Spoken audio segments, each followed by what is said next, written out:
Welcome back to the channel.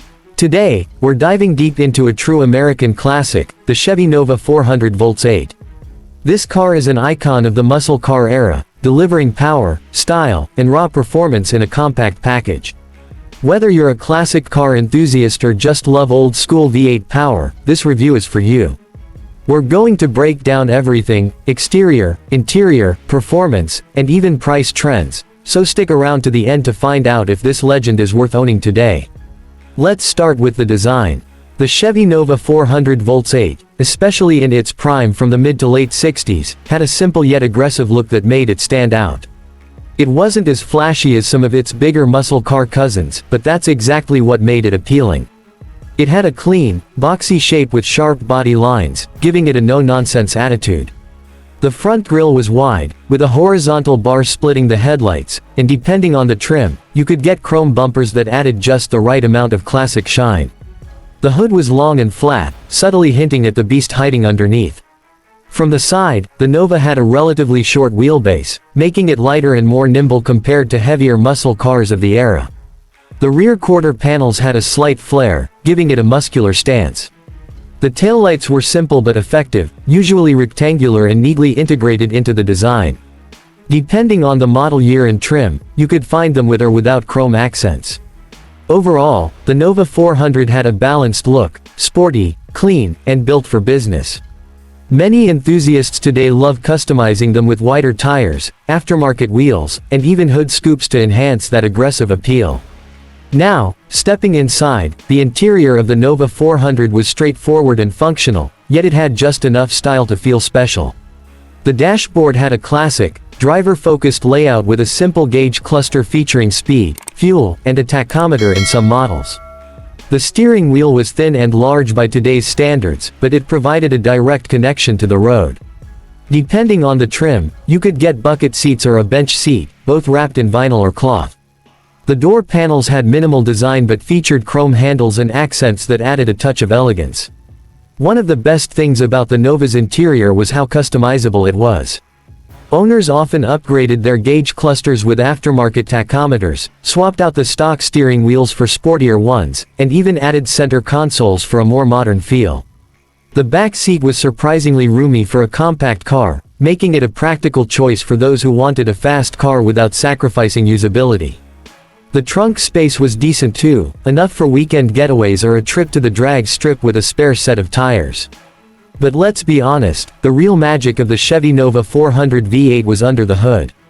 This car was all about performance, and that 400 cubic inch small block V8 was a powerhouse.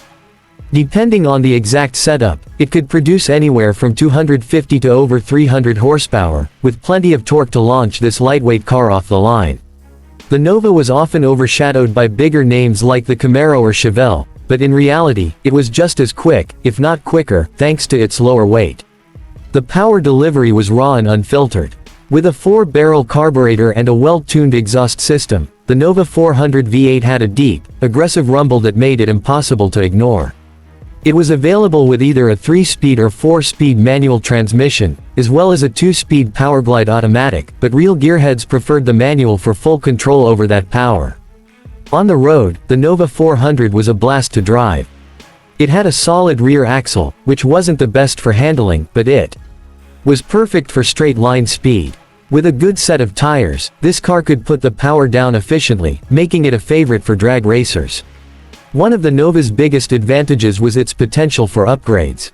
The 400 V8 was already strong, but with some aftermarket modifications, like a high-performance intake, headers, and a more aggressive camshaft, you could easily push it well beyond stock power levels. That's why the Nova became such a popular platform for hot rodders and muscle car builders. It was relatively affordable, easy to work on, and could be turned into an absolute beast with the right modifications. Speaking of affordability, let's talk about the price. Back in the day, the Chevy Nova was considered a budget-friendly performance car, giving enthusiasts a lot of power for their money.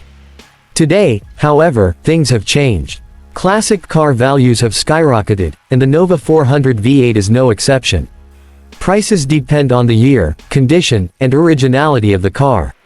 A project car with rust and missing parts might go for around $10,000 to $15,000, while a clean, well-maintained example can fetch anywhere between $30,000 and $50,000. If you're looking at high-performance models, like ones with factory upgrades or rare trims, prices can go even higher, sometimes reaching $70,000 or more.